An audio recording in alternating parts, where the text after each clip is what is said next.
ஆண்டவர் இயேசுவின் நாமத்தில் உங்களை வாழ்த்துகிறேன். எசேக்கியேல் 36 அதிகாரம் 11 வசனம். உங்கள் மேல் மனுஷரையும் மிருக ஜீவன்களையும் பெருகி பழுகும்படி வர்த்திக்க பண்ணுவேன். பூர்வ நாட்களில் நீங்கள் இருந்த நிலைமையில் நான் உங்களை ஸ்தாபித்து உங்கள் முந்தின சீரை பார்க்கிலும் உங்களுக்கு நற்சீர் உண்டாகச் செய்வேன். இழந்த சீரை திரும்ப தந்து திரும்ப கட்டுகிற செயலை குறித்து ஆண்டவர் இங்கே வாக்குறுகிறார்.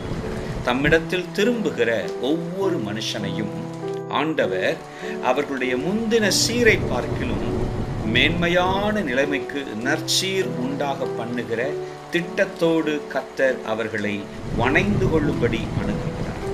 உங்களுடைய வாழ்விலும் கூட ஆண்டவர் திரும்ப கட்டி எழுப்புகிற அந்த மேன்மையான கிரியைக்கு உங்களை ஒப்பு கொடுத்து பாருங்கள். ஆண்டவர் மகிமைப்படுத்துவார், பழுகி பெருக பண்ணுவார், வர்த்திக்க செய்வார். Praise the Lord.